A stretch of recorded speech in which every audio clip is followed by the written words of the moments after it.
Everybody. Welcome back to another episode of Bridge from the Past, Art Across U.S. History. This series is for students like you to get ahead in your U.S. history class just by looking at pictures.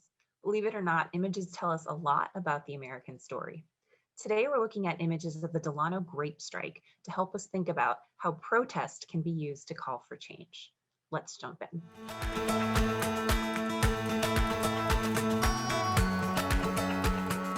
Before you look at any images, here are three things that we need to know. First of all, in California, in the past and in the current day, agriculture is kind of a big deal. So I say this a little tongue-in-cheek, but it really is a huge part of their economy. The climate, especially of the South Central Valley, is prime for growing things like grapes, lettuce, peas, a lot of produce, a lot of nuts come from this region. And Delano, which the Delano Grape Strike is named for, is in the South Central Valley region of California. Growers in this region, again, even in the present day, rely on migrant workers to do a lot of the harvesting. We've talked about migrant workers before on Bridge from the Past. This is really difficult, back-breaking work to bend over in the fields all day long, picking whatever is, harvesting at that time.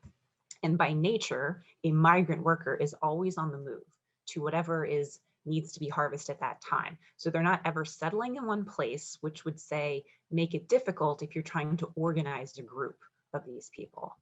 And lastly, spoiler alert, the Delano Grape Strike lasts from 1965 to 1970, and it ends with a victory for the farm workers. So the grape growers sign union contracts for the first time, so workers do get better pay, they get some benefits, and they do get some protections.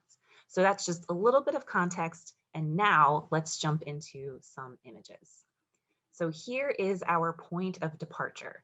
UFW. So I know this stands for United Farm Workers. So this is the group that's going to be behind this strike of grapes. And this image is pretty straightforward. It's pretty simple. It's black and white. It looks like an eagle. It looks like he has sort of stepped wings here on the side. So that's kind of interesting. I'm not sure what all that is about. So I don't know, where did the UWF come from? How did they get involved in this strike? I have a lot of questions. Let's see if I can get some answers by looking at some pictures here. I mentioned that before we've looked at migrant workers on Bridge from the Past. So these two images on the screen here were actually taken by Dorothea Lange in 1937, so sort of in the middle of the Great Depression. And over here on the left, you have Filipino migrant workers harvesting lettuce. On the right, you have a Mexican migrant worker holding his child. There's another little girl sort of in this shanty shack home that they're living in 1937. So you can see there's a lot of poverty in the life of a migrant worker. And you can also see this stoop labor. So these men, so it's also worth pointing out, these are all men, the Filipino workers, are bending over harvesting lettuce. So it's really difficult, backbreaking work. It doesn't pay well, very long hours. A lot of these workers live on the actual land that's owned by the growers. So the growers would actually deduct their rent, very high rents from their paychecks. They're around chemicals a lot with the pesticides used on the crops. So it's very difficult, really difficult backbreaking work. This picture here of a woman and a child picking peas is from 1966. So not a heck of a lot has changed in almost 30 years. The life of a migrant worker is still dangerous. It's still very hard work, and there's still a lot of poverty. Enter our labor organizers. So in this story of the grape strike, here are three important people to know. So this first figure right here with the glasses smoking this amazing cigar, this is Larry Itliong, and he's actually a Filipino American. So in that very first picture, we saw Filipino workers and we saw Mexican workers. So in what would happen a lot with these migrant workers is that groups would be played off of one another. So if Filipino workers tried to strike, Mexican workers would be used to break the strike and vice versa. And growers would do that on purpose. So he is an organizer of Filipino workers, and he is going to join forces with this man right here. This is César Chávez. So he and this woman right here, Dolores Huerta, were organizing Mexican migrant workers to demand changes, to demand, protections, better pay for these workers, these migrant farm workers. So César Chavez is usually more known than Dolores Huerta. He's very soft-spoken. He was sort of the public face. He's going to become the public face of this strike. Huerta was really brilliant with details and organizing, and you really couldn't have one without the other. So these are the three people who sort of say, look, our, people, these migrant workers, we have a really difficult time and we need to strike. And Lariat Leong is actually the person who starts the strike, and he convinces César Chavez and Huerta to join with them. All right, so here are some people that we need to know. So what happens next? So César Chavez in particular was a firm believer in nonviolence. He studies Gandhi, he studies Martin Luther King. So again, this is 1965 and the civil rights movement is in full swing. The Montgomery bus boycott has already happened, it's been successful. So Chavez is studying these tactics. He wants a nonviolent protest. He wants to make sure that this, he's going to sort of follow the model of these two men. So what he does is he stages a march from Delano, California, all the way to Sacramento. That's over 300 miles. So that's quite a long way to march. And you can see we have the press here with their cameras. I have someone here filming. So he's got press attention. He's going to draw attention to what's going on here. We can also, I'm going to try to zoom in for you here. I'm going to zoom in here and we can see a little bit more of who's actually striking. So I have young men, I have women, there's a priest here, you can see right in the front.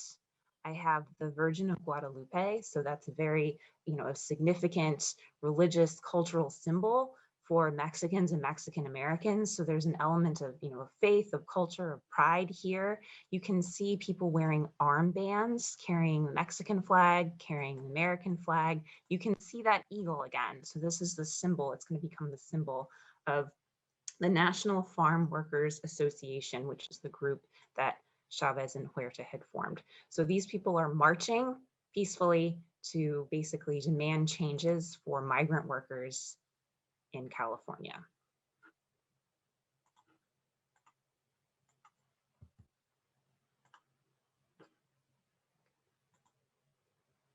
So here, what I can see is this is a poster for a benefit in 1968 at Carnegie Hall. Oops, I kind of crossed it out, in New York City. And over here on this fabulous late 1960s car, I can see a bumper sticker that says, "Don't eat grapes," with sort of grapes looking like a skeleton. So what I can take from these images is that these tactics that are being used by these strikers are gaining attention and are gaining widespread support. So I have, significant entertainers putting on benefit concerts. I have what I would assume is an ordinary person with a bumper sticker drawing attention to this cause. So the momentum is sort of gaining and gaining and gaining. On this slide, I have now an artist actually creating art to support, as it says on the bottom here, support the United Farm Workers Union. So it's right down here. And this is from 1973. So this is after the grape strike ends and it was successful. But what I can take from this is that the movement sort of continued and they won some victories in 1970. But in fact, the United Farm Workers is going to go on and keep working for better conditions for farm workers and migrant workers. This image is really interesting. I can see again, I have that eagle. So this is basically the logo of the United Farm Workers. And this is the group that's formed when Lariat Leong and Chavez and Huerta sort of join forces and say, okay, we're going to work together and we're going to strike and we're going to try to have people boycott grapes. People throughout, we're going to draw attention to our cause. Even if people just refuse to eat grapes, that will help our cause. And that's actually what ends up happening. So this is the logo of the farm workers. So the stepped pyramid here refers to the Aztec stepped pyramids in Mexico. And you can see here, this man here crushing the grapes, which are bleeding, right, to refer to sort of the hardship of the workers who actually harvest the grapes that come to, say, a table of some family in Washington, D.C. or New York City. And he has sort of this Mesoamerican headdress on. So there's this real pride in what's been accomplished, pride in this, cultural legacy, but there's also this idea of, the work is going, continues on, even though they were successful in getting some gains for labor in 1970. So all of that to say, what do these images tell us about protest and creating change? Is there an art to a protest? Is there a certain way that you need to go about it? I would love to know your thoughts on this. You can leave us a comment below, and I'll also read you one final quote from César Chávez. The whole essence of nonviolent action is getting a lot of people involved, vast numbers doing little things. That's all we have time for on today's episode. Please, if you like this video, if you learned something, go ahead and like us, punch that like button down there, subscribe to our channel. I'm back every other Thursday with a new primary source to talk you through. You can also find us on Facebook, Instagram, Twitter, and all the pages. We'd love to hear from you. Thanks so much, and until next time, take care.